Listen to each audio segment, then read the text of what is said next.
E agora, em nosso programa Elga e Você, vamos ter um bate-papo cheio de informação e hoje recebendo pela primeira vez aqui em nosso estúdio, nós estamos muito felizes, Dr. Marcelo Mendes, mastologista lá da Oncolog, que está aqui juntinho com o nosso programa, doutor, fazendo um trabalho excelente e me deixa muito honrada a sua presença. Eu que agradeço, Elga, também pela oportunidade, parabenizo vocês também por trazer esse assunto a todas que acompanham o programa. Sim, nós estamos aqui militando nesse Outubro Rosa. Hoje já não é mais, né, doutor, 1º de novembro, mas também iniciando um mês muito importante, que é o Novembro Azul. Sim, importante é levantar a atenção à saúde da mulher e também à saúde dos homens. Com certeza. E essas campanhas de conscientização, doutor, ganharam muita força, agora todo mundo abraçando essa causa e faz bem, né? Termos essa atenção com a nossa saúde nesse momento que se fala tanto em prevenção. Exato. O importante é que nas campanhas se veicule informações, né? Sim. Antes de tudo, informações corretas. A gente vive um momento em que as informações são muito fáceis, né? Na internet, nas redes sociais, mas a gente está aqui para esclarecer, tirar dúvidas e levantar informações corretas. Numa era das fake news, a área de saúde não ficou fora. Sim, então, doutor, é muito importante que as mulheres procurem as fontes confiáveis de informação e programa como o seu, voltado ao público feminino, a levar essas informações e abrir esse espaço para nós. E ter parceiros como vocês lá da Oncolog, eu ter profissionais como o senhor aqui, me honra muito mesmo, porque o nosso propósito é esse. Realmente passar essa informação com credibilidade, que as pessoas assistam e falam, olha, já sei o caminho, né, doutor? Eu tenho um norte. Isso é então, importante. nós viemos aí, já tem algum tempo fazendo esse trabalho e estamos ajudando muita gente. Parabéns a vocês. Obrigada. Doutor, vamos falar de mama, né? Nesse mês aí que finalizou Outubro Rosa, mas como eu falei antes para o senhor, o ano tem que ser rosa. As mulheres têm que realmente ter esse compromisso Tivemos um assunto antes de iniciar a entrevista que eu não quero deixar passar em branco, em relação à culpa da mulher. O senhor pontuou muito bem, eu acho muito válido a gente trazer, é até um refresco para a alma, que as mulheres se sentem um pouco culpadas, né? Principalmente as que têm essa infelicidade de ter um diagnóstico, apesar de que hoje essa realidade é diferente, existem recursos, quanto antes descobrir melhor, mas o peso da culpa é algo complicado, né? Exato, Elga. A gente vê que nas recomendações se fala bastante do autoexame, da necessidade da mulher realizar os exames de prevenção, buscar o tratamento médico. A gente só tem que ponderar um pouco essas orientações para não transferirmos para as mãos das mulheres o compromisso de ela fazer o diagnóstico do câncer de mama. Sim. Então, isso pode gerar, sim, um sentimento de culpa para, eventualmente, aquela mulher que vem ao consultório com o diagnóstico de câncer de mama. Ela pode pensar, poxa, o que eu fiz de errado? Aonde eu falhei? E não se falha em local algum, não há culpa nenhuma envolvida, né? O câncer de mama é um fenômeno que nem a ciência sabe ainda explicar a causa. Pode acontecer com toda e qualquer mulher. Sim. Então, o importante é que essa mulher tenha acesso ao que a medicina tem de recurso, ao tratamento, isso é o mais importante. Sim. Então, eventualmente, se você, mulher, vier a passar por um diagnóstico de um câncer de mama, não sinta o peso da culpa. Você não é responsável pela proliferação das tuas células. No nosso corpo existem muitas funções que não dependem da nossa vontade. Então, nós não conseguimos controlar absolutamente todas as funções do nosso corpo.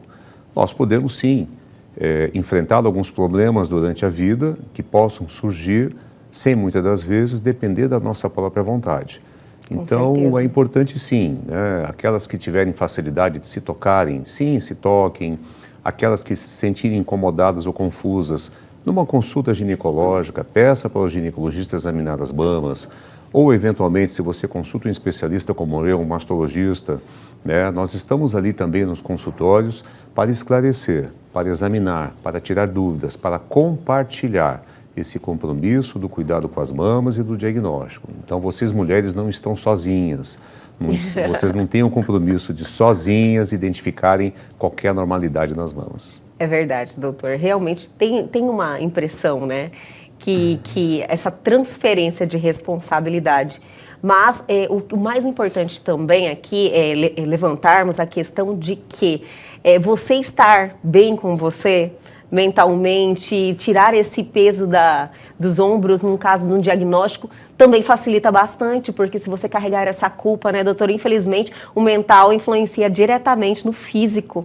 E você já está aí com esse sobrecarga, diríamos assim, né, de um diagnóstico de câncer. Então, você tem que se ajudar, cuidar do seu psicológico, esquecer o que ficou para trás e enfrentar o que vem pela frente, não é verdade? Sim, com certeza. Assim, a questão do tratamento, eu digo sempre para o paciente, a questão mais fácil é nós realizarmos o tratamento. Porque o tratamento são etapas a serem cumpridas de forma bem objetiva, bem racional. Então, os protocolos são muito bem definidos, grandes avanços foram feitos no tratamento do câncer de mama. Então, alguns estudos mostram, por exemplo, que há 30 anos atrás, 90% das mulheres faziam quimioterapia. Hoje, com o conhecimento que nós temos das células, com o conhecimento que nós temos cada vez melhor do câncer de mama, muitas mulheres que fariam quimioterapia há anos atrás, hoje não fazem mais, porque os protocolos atuais mostram a necessidade do tratamento individual. Sim. Então, grandes avanços estão sendo feitos, né? É uma doença, sim, que tem cura. Então, é muito importante. É tão bom falar isso, né? Tem cura. Sim, tem cura. Cada vez mais o conhecimento se amplia, né? Então, o conhecimento ele é dinâmico. Não existe verdade absoluta.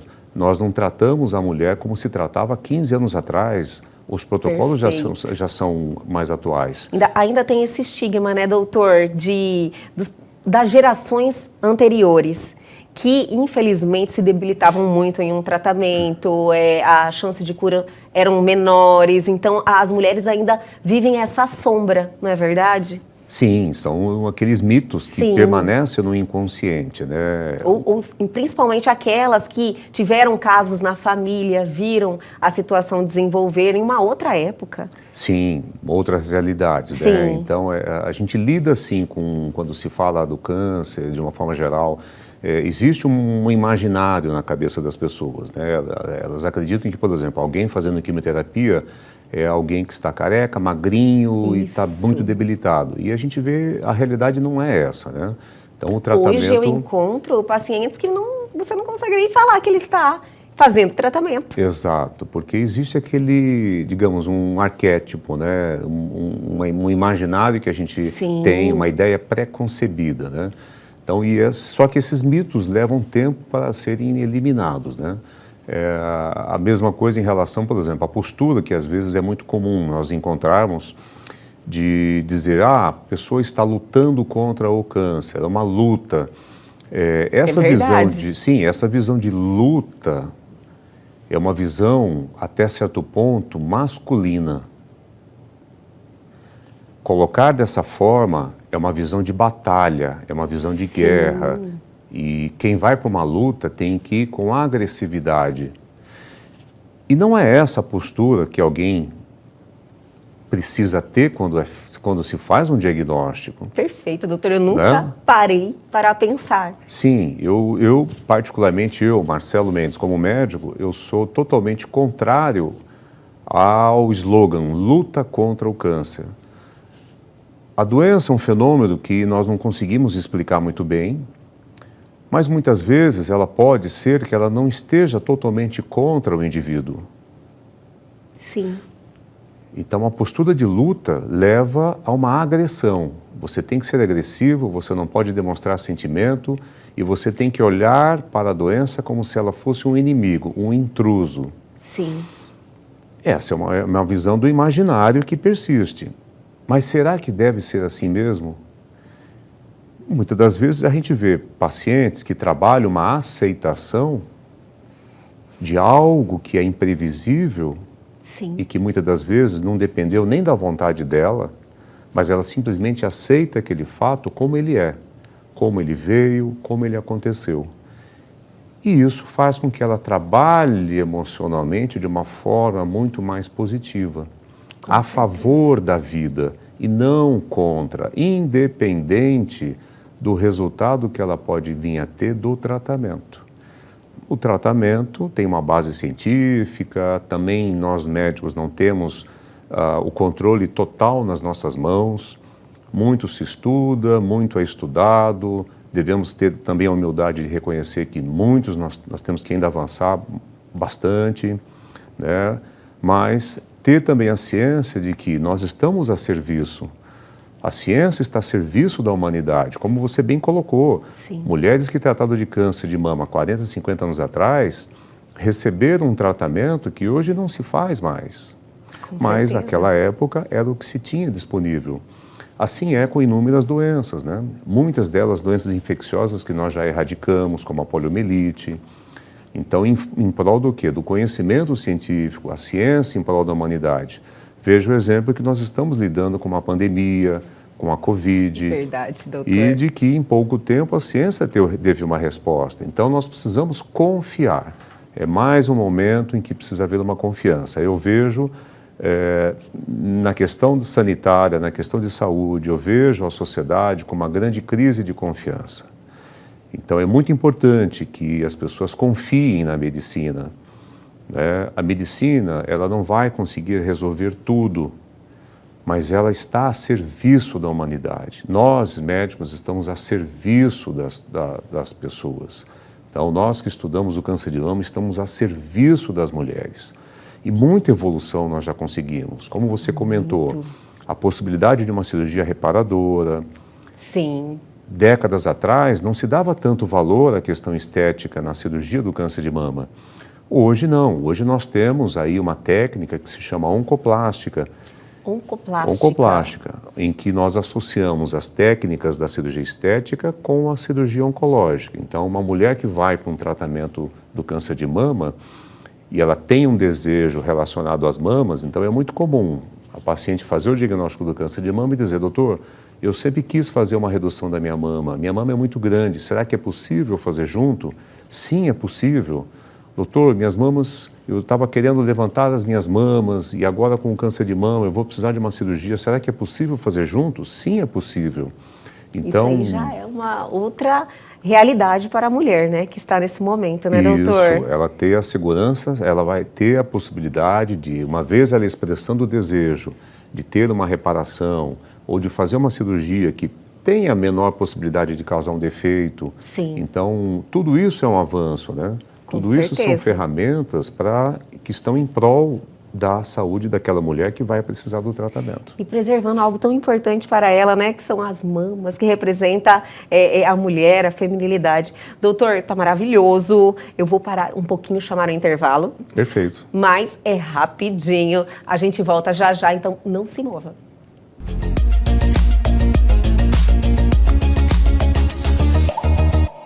Estamos de volta hoje recebendo o Dr. Marcelo Mendes, da Oncolog, mastologista, em um mês importante pela primeira vez em nosso programa. Quero te agradecer novamente, doutor. Obrigada pela presença. Obrigado, Ergo. Fico bastante agradecido também. Doutor, finalizamos o bloco anterior. Nós estávamos falando aí sobre a reconstrução mamária, sobre que a evolução que teve, que antes a mulher, tendo um diagnóstico de câncer de mama, já tinha a ideia que eu vou perder a minha mama. E hoje a realidade é totalmente outra, né, doutor? Sim, Olga. A gente lembra que décadas atrás, né, até a década de 80, o início dos anos 90, a única cirurgia aceita como segura para o câncer de mama era a remoção total das mamas, né, que nós chamamos de mastectomia. E aí, quando se surgiu, né? sim, as mulheres. Quando surgiu o recurso, né, da radioterapia, alguns autores, né, decidiram então avaliar a possibilidade de fazer uma cirurgia menor, sempre que possível, complementando com a radioterapia, e isso ao longo de 20 anos de estudo se mostrou eficaz. Maravilha. Então nós demos uma grande guinada na cirurgia do tratamento do câncer de mama, né? Então hoje, toda e qualquer mulher que faz um diagnóstico de câncer de mama, nós vamos sempre avaliar a possibilidade dela preservar as mamas na cirurgia. E, eventualmente, se ela ainda precisar de uma cirurgia maior, se ela precisar ainda da remoção completa das mamas, nós vamos oferecer para ela a reparação imediata. Então, existem formas de se reconstruir de forma imediata uma mama. O uso do silicone é uma delas. Perfeito. E outras cirurgias mais complexas que envolvem, por exemplo, enxertos de pele, né?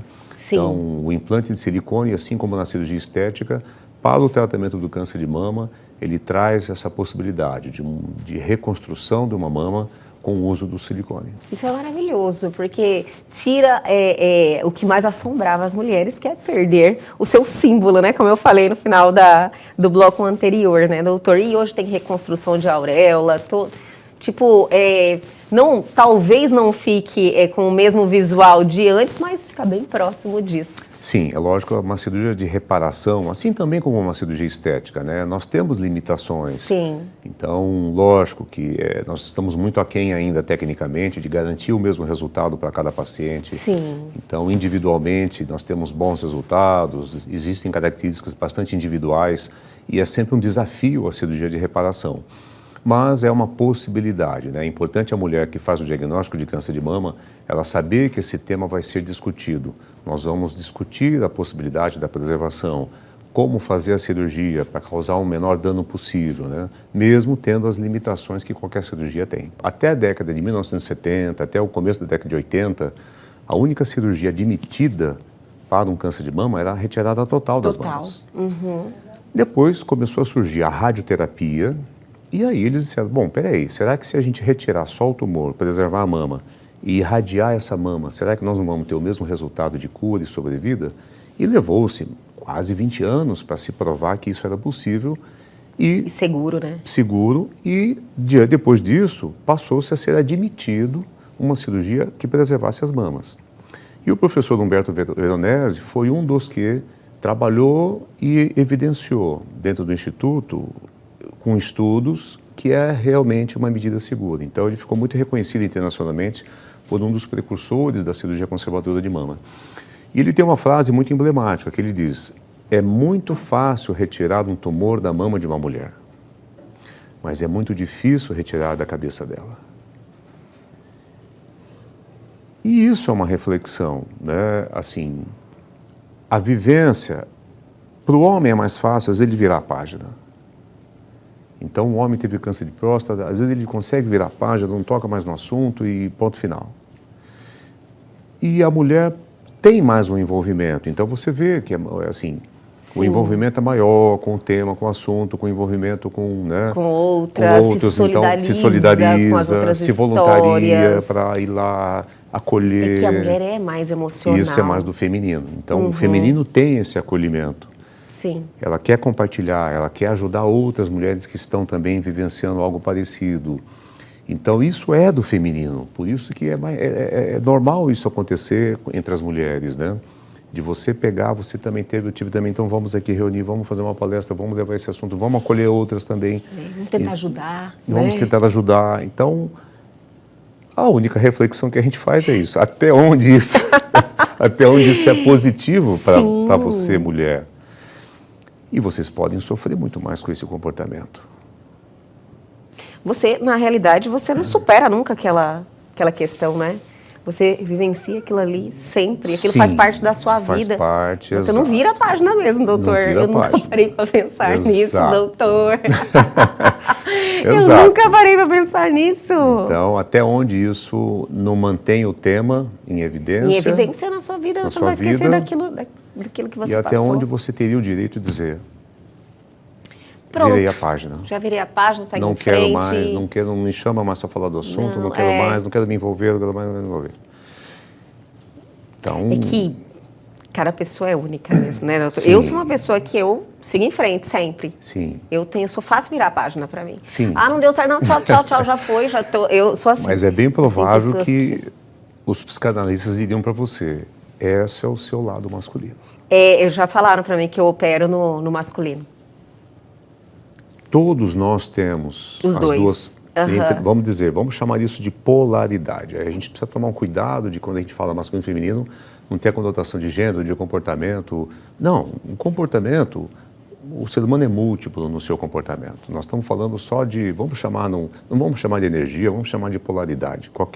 A minha vida veio de um espermatozoide com óvulo, a sua também. Então, assim, duas polaridades, vamos chamar de masculino e feminino. Algumas filosofias orientais chamam de yin, yang, não importa. Mas, energia, né? Dentro da psicanálise também existe a ânima e ânimos. Quer dizer, o homem pode transitar também nisso. Então, eu como homem, quando eu acolho, quando eu me... Isso é o meu feminino que está fazendo isso. Quando você diz, não deu, acabou, vamos virar a página, vamos seguir, vamos à frente. Esse é o masculino que você tem. E pode, às vezes, ele até ser mais prevalente numa mulher, isso. Não, eu vou fazer, não, eu vou criar a menina, eu vou subir nessa árvore, eu vou jogar bola com os meninos. Eu era assim desde criança. Sim, e não quer dizer que a preocupação da sociedade, às vezes, não, menina não pode. Com medo de... A sociedade está preocupada com o comportamento, mas ela tem aquela energia é dela, não elimina aquela energia. Sim. É bom que você siga na sua vida com as duas energias. Tanto para o homem quanto para a mulher, isso é bom. Então é bom para a mulher que ela tenha também, reconheça, tome consciência do masculino dentro de si mesma. Então eu digo hoje que o Outubro Rosa, nós poderíamos transpor um pouquinho, vamos deixar de lado um pouco a doença. Tudo bem, a doença existe, sempre existiu, mas vamos falar um pouco menos dela. Não vamos falar sobre tomar consciência do feminino.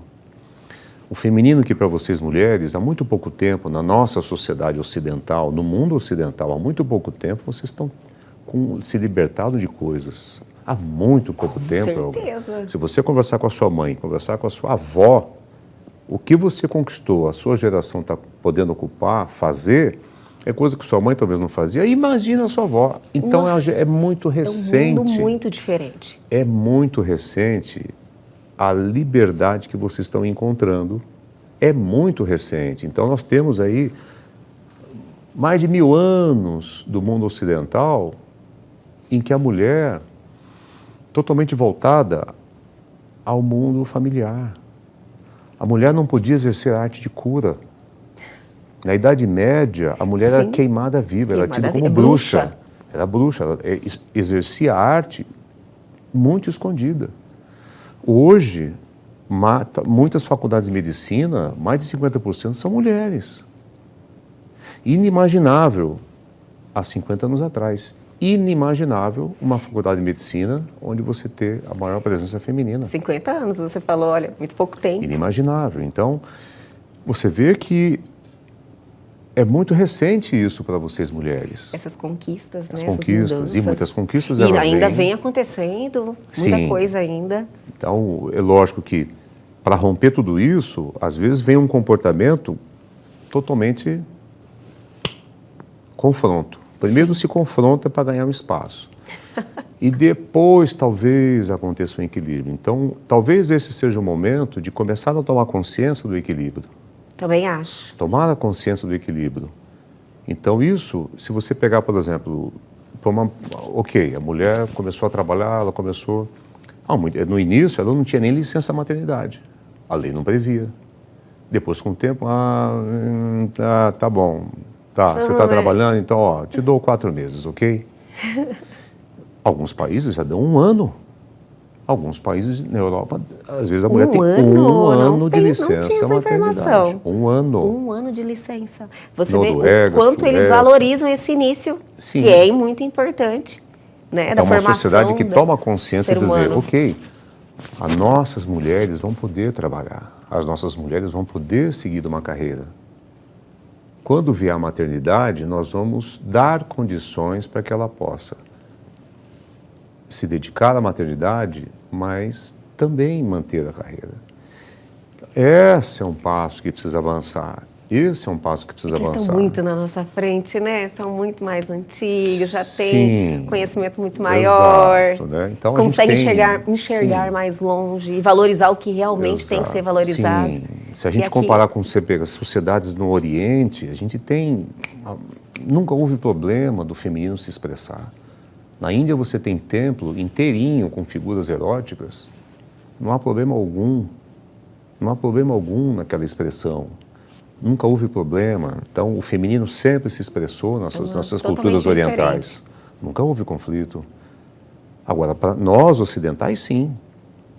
No Brasil, talvez na geração da minha avó, que ficasse viúva, ela não poderia casar e tinha que usar preto, se vestir de preto. Isso aqui. Então, se fala, por exemplo, agora do Talibã, Afeganistão, a preocupação do direito às mulheres, mas olha para nós, olha para o Brasil. É muito recente. Olhar muito, né? Não, é muito recente. Aqui do lado. Exato. Então, assim, que o Outubro Rosa seja também Um passo é isso, tomarmos consciência do feminino.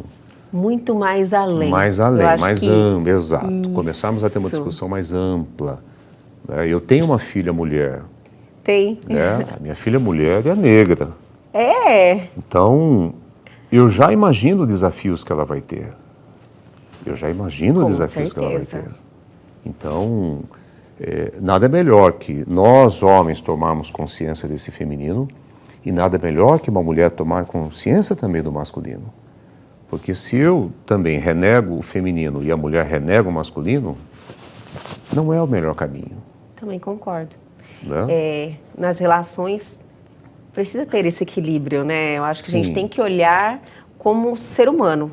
Falar, nossa, já que nós estamos juntos aí, querer a felicidade do outro, o bem do outro. São duas possibilidades, Elga.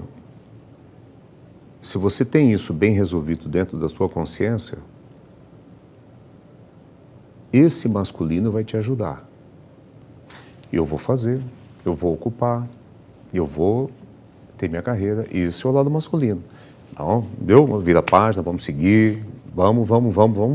Pra frente que se Pra anda. frente, vamos, Hoje eu ainda vamos. falei isso, é pra frente é que se anda. Sim, então esse é a energia do masculino, sim, que toda foguete mulher não tem tem. ré, né, doutor? Que toda mulher tem. Né? Eu adoro essa frase. Sim, então... É pra frente. Agora, você equilibrando o feminino, ótimo, você vai transitar nos dois lados. Então, na tua vida profissional, você está transitando aqui. Então, por que abolir? Porque é o que se pega na infância, né? A menina não pode isso, você tolhe aquela energia na ela menina. tem que ser princesa. Sim. Tem que brincar com boneca. A mesma coisa com o homem. Não pode chorar. O menino não chora, não pode chorar. Tal. Então, você está tolhendo nele uma energia que é natural dele também, o feminino que está dentro dele, de poder se expressar, de poder ter um olhar um pouquinho diferente, não enxergar o mundo só como uma batalha. Esse olhar é do masculino. Por isso que essa expressão, a luta contra o câncer, esse olhar é do masculino. Sim. Isso é um inimigo, vamos lutar. Quem que lutou sempre na humanidade? Foram os homens. Quem que a cria as energia guerras? masculina é essa. A energia Por masculina isso, é essa. engraçado, doutor, quando fala que você, por exemplo, eu como uma mulher, usando um exemplo, eu quero conquistar os meus objetivos, por Sim. exemplo. Eu trabalho todos os dias para me satisfazer, ter as minhas conquistas, me realizar. Isso é uma energia masculina. O senhor entende o que eu estou querendo dizer? Sim, com certeza. Né? Porque é da humanidade, né? É da humanidade. Você pode trabalhar nos dois polos e muitos de nós temos, às vezes, uma só coisa. O outro polo está adormecido, está relegado. Aí não é a gente analisar o que é certo e o que é errado. Não é julgamento, não é fazer julgamento algum.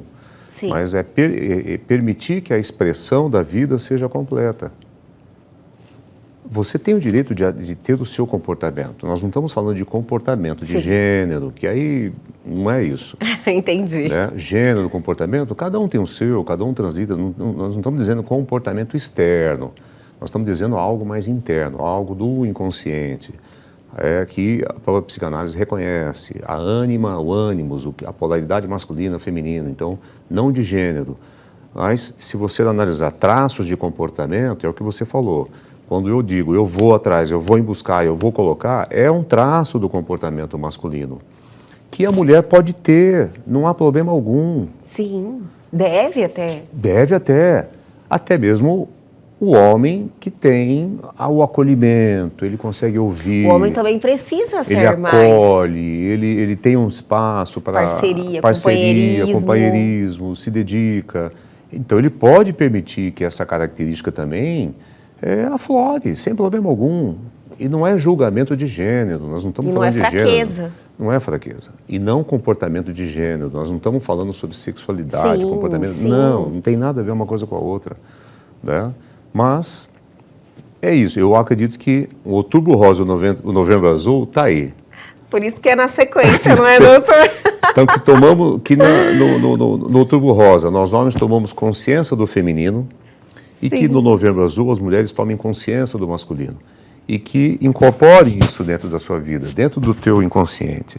Saber que você vem, a sua origem da sua vida é de um pai e de uma mãe. Você tem as duas coisas dentro de você. As duas coisas dentro de você. Então, explore isso, seja por inteiro, seja um ser humano por inteiro. Né? E a responsabilidade é nossa, né, doutor? A responsabilidade é nossa. Total. A gente nutre o que quer, não dá para verdade. transferir.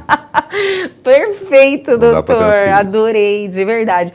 Doutor, eu não quero finalizar a entrevista. Aliás, eu quero pontuar um assunto e quero convidar o senhor novamente para retornar aqui, e se o senhor aceitar, é lógico, para conversarmos sobre o silicone. Como já havíamos conversado aqui antes de iniciar a entrevista sobre a doença do silicone, que é algo muito novo, não tem nada em concreto, mas existe aí um estudo, uma investigação, poderíamos dizer assim. E o senhor, com certeza, detém muito mais informação em relação a isso. E eu acho que as telespectadoras adorariam saber a opinião do senhor em relação a essa doença do silicone, se existe, se é algo muito particular.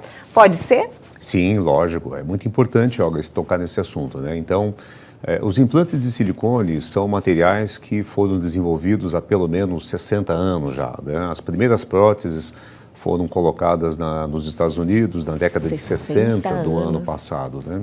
Sim. Então, o silicone é um material que o nosso corpo ele aceita, digamos assim. Então, Sim. o silicone ele existe na prótese de mama, a prótese peniana é com silicone, existem catéteres que têm um silicone.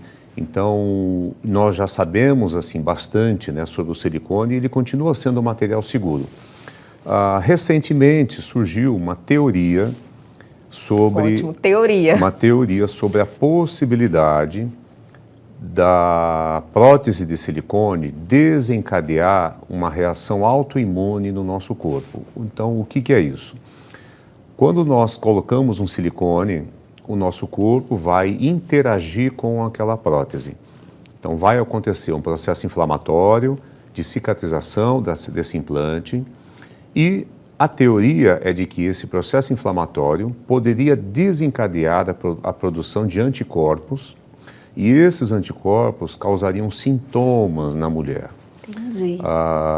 Infelizmente, assim, os dados que nós temos até hoje não conseguem comprovar isso. Então, ela é uma teoria, é uma suspeita de que isso possa acontecer. Então, não há um exame que nós conseguíssemos fazer, nós não conseguimos dosar uma substância no sangue, tanto que a síndrome que recebeu como o nome de doença do silicone, quais são os sintomas? Os sintomas são bastante vagos. Então, o autor que propõe essa síndrome, ele coloca sintomas como fadiga, insônia, mal-estar. Então, a crítica que se faz é, no mundo de hoje, uma mulher que sente fadiga, que sente cansaço, até que ponto nós podemos atribuir ao silicone? Existe um exame que nós conseguíssemos fazer e comprovar isso? Não existe esse exame. Então, por isso que, por enquanto, é uma teoria e, como toda teoria, ela vai levar um certo tempo para que possa ser comprovada ou não. Então, de qualquer forma, né, as entidades médicas que acompanham, os eventos médicos, os congressos, os estudos todos, mantêm o silicone como material seguro. Sim. Continua sendo seguro. É lógico que, em relação a doenças autoimunes, sempre houve essa preocupação. Tanto que mulheres que têm doenças autoimunes, como lúpus, artrite reumatoide, o famoso reumatismo, Sim. nós vamos ponderar o uso do implante, porque não sabemos se o silicone poderia piorar Entendi. essa situação particular dela. Sim. Então, isso nós já sabemos. A medicina já reconhece que mulheres que têm doenças autoimunes, elas têm que considerar o risco-benefício do uso do silicone. Às vezes Agora, o corpo reage de uma outra forma. Exato. Entendi. Agora, para uma paciente que não tem nenhuma doença autoimune, dizer que o silicone pode desencadear uma doença autoimune, isso ainda precisa de estudo, confirmação. Então, os implantes são seguros, a própria indústria, ela fica atenta aos estudos científicos, Sim. então ela evolui também as próteses. Hoje nós temos próteses de terceira, quarta geração. Então, a indústria procura fazer o revestimento do implante de uma forma que cause um menor processo inflamatório possível. Então, se você, mulher, deseja, né, colocar um implante de mama, busque informação, agende uma consulta com um especialista, converse. Nós sabemos que hoje muitas notícias, muitas informações são veiculadas nas redes sociais, pela internet, mas às vezes são informações que precisam ter um entendimento, né? Com certeza. Então, nós médicos estamos aí também para poder traduzir isso. Ou se você ouviu que você está preocupada com isso, busque uma consulta, tá? Mas, por enquanto, a questão da doença do silicone, existem aí algum movimento promovendo a remoção dos implantes pelas mulheres. Sim. Então, nós temos que agir de bom senso. Então, a comunidade científica reconhece que isso, por enquanto, é uma teoria, não há uma confirmação, mas ela está empenhada também em estudar essa teoria e avaliar se é uma realidade ou não. Ai, maravilhoso. Eu já me sinto mais segura, doutor. Doutor, foi um prazer ter o senhor aqui em nosso programa. Eu gostaria muito que o senhor retornasse para podermos aí ter esse bate-papo cheio de informação sempre e ajudar muita gente, com certeza. Para mim também, Olga, foi um imenso prazer estar aqui. Agradeço a você pela oportunidade, né, pelo programa que você faz, em ter esse compromisso de levar informações a quem nos está ouvindo, quem nos está assistindo. Então, eu fico sempre à disposição. Ai, obrigada, doutor, e até a próxima. Até a próxima. E o Elgue Você de hoje continua. Vamos dar aquela paradinha, mas já voltamos com mais um bate-papo sensacional. Então, não saia daí.